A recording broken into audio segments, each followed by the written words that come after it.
At the Devil's Staircase for the 64th annual running of the Devil's Staircase Hill Climb, L, sponsored by my good friends with the Dayton Motorcycle Club, L. There are just thousands and thousands and thousands of people here right now. They're telling me that the crowd today will probably be, L, probably be around 10,000 people, my friend. I understand. Al, this is something, you know, I've raced at Daytona. I've raced all over the place, Al, and this is something, Al, I would not do. This is something I would not do at all. It takes some brass cojones to run up this hill. And just to give people a perspective on this, especially out in the Los Angeles area, Daytona International Speedway is actually banked at 33 degrees. You can take a Volkswagen L, put it at the top of the hill at Daytona on the top of the bank, and actually push it over, and it'll roll to the bottom. Now, take that, Al. This hill, the very first stair on the 5 stairs going up this hill is 42 degrees, Al. It's unbelievable. It's a 500-foot run up to the top of the hill, Al, 500 feet. And they're going to get there in 7 seconds, Al. It's an incredible hill. I cannot stress to you how important it is to make it up that first one, that first staircase, Al. It is just an awesome sight. I had the chance to ride the bulldozer up there, and Al, I would not do this. I refuse to ride a motorcycle up to the top of this, and it's just an incredible event. Southwest Ohio, it's 75 degrees here today. Al, the sun is starting to come back out, and we're gonna have a really good time here today. Al, I'm gonna say that there's probably gonna be 10 to 15,000 people out here today, and I'm watching the traffic. I see nothing but a sea of motorcycles. Nothing but a sea of motorcycles, Al. If you're in the Southwest Ohio area, please, ladies and gentlemen, get a chance. If you get a chance, come up here. It is just an awesome event sponsored by the Dayton Motorcycle Riders, and I'm just proud to be part of it. They have treated me with nothing but kid gloves this week. They fed me, Al. They beered me. Al, they do. They have 1-gallon jugs of beer. They sell beer here to the spectators in gallon jugs, Al. No, I have not yet, but I plan on doing that, Al. I'm probably going to drink at least 2 or 3 jugs before I get out of here today. Hey, Al, I got a special guest today sitting right here next to me. His name is Phil Pitzer, and he is from Pan America Pictures. Phil, welcome to the radio show, and I'm sitting next to a movie star right here, Al. Welcome to the show, Phil. Great, so great to be here. Let me tell you, this event, of course, is a total blast. I mean, it's unlike anything else in the world. And I'm here because we got a movie. We got the first officially licensed sequel to the iconic Easy Rider. And we made this movie for people like you and all the people who are here who ride motorcycles who have a passion for those bikes. We've also made this for the baby boomers who remember the original Easy Rider, and also for our military. There's a big military theme in the movie. We have 3 generations of family.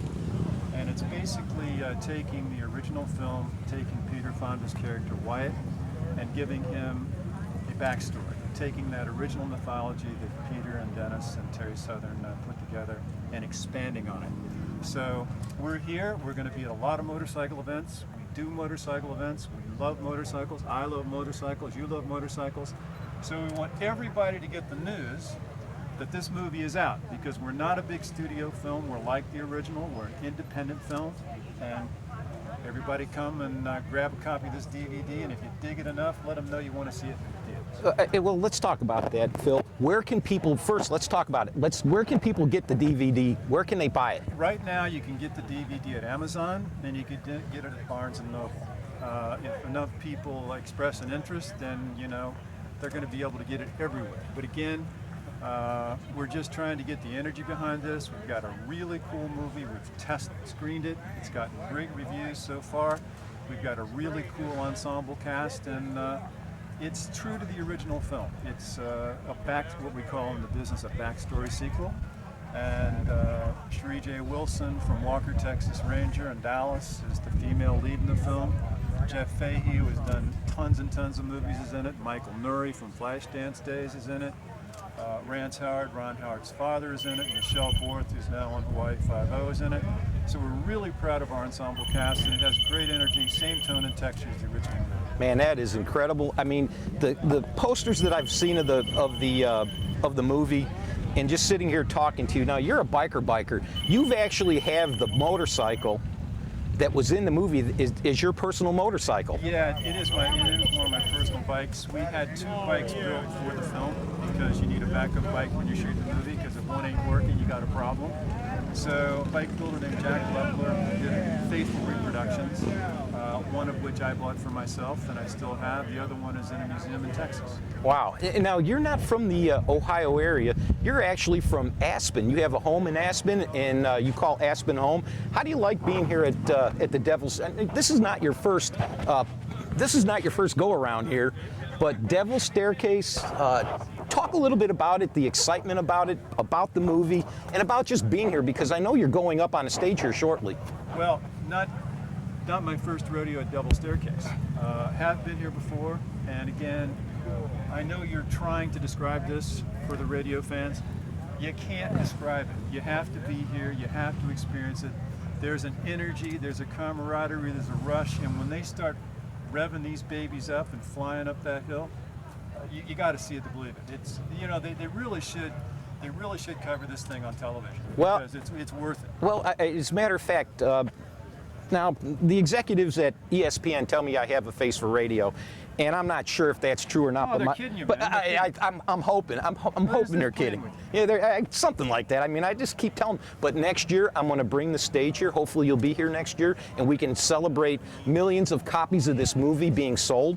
But next year, we're going to bring the stage here, and I'm going to actually call the race from right here. So that's going to be kind of an interesting thing, and I'm really excited about it. I'm excited for you for the movie. How did you come up with Pan America Pictures? How did you come up with that? Well, it needed a name for the production company, and once upon a time there was an airline, Pan American Airlines, and they're not around anymore. And Easy Rider hadn't been around for a long time, so I thought, well, we're going to call this Pan America Pictures. We're going to see if it'll fly again. So and it's flying, baby. It's flying. That's where the name comes from. Yeah. Now, has anybody ever told you you look very, very familiar? No, I never get that. Did you ever get that? I'm just sitting here, I'm stunned, because, ladies and gentlemen, for the people that are part of the radio show, this gentleman, Phil, looks just like Ron Howard.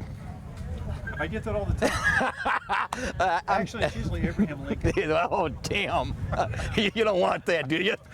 Ladies and gentlemen, Peter Fonda and Phil are dead ringers for each other. And he probably hears that a lot.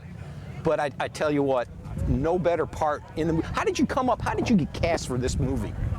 Well, initially, you know, we had plans to do a big Hollywood, big studio, you know, mega movie. We got into some rights disputes. We got bogged down in all kinds of litigation. So, as fate would have it, we had to make a small independent film just like the original. And we used to do a lot of motorcycle events to try to get some energy going and all of this and all that. And everybody thought it was Peter, except Peter. But the more I told people it wasn't Peter, the more they're convinced it was. But in any event, everybody said, dude, you look like Peter, you got to do this movie. So I ended up.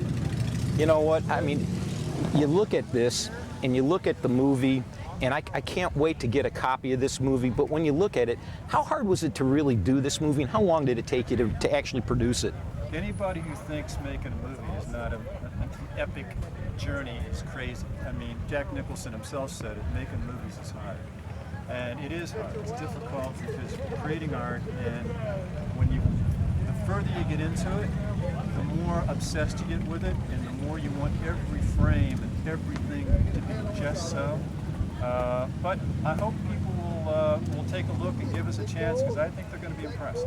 Al, I am live from Devil's Staircase. Greg Hillman, ESPN Radio, 1420 AM, Los Angeles. Make sure you check us out on the website, www.kgkiradio.com. Phil Pitzer? Pitzer. Why do I keep doing that, Phil? I don't know why you do that to me, man. In California, they're going to know because there's a college out there, Pitzer College. Exactly. Guys, I'm live from Devil's Staircase for the 64th annual running of the Devil's Staircase. I tell you what, Phil, nothing better than being out on a Sunday afternoon, ESPN Radio, thousands of motorcycles, a movie star sitting right next to me. Nothing better, Al. We'll be back right after this. Thank you, Greg.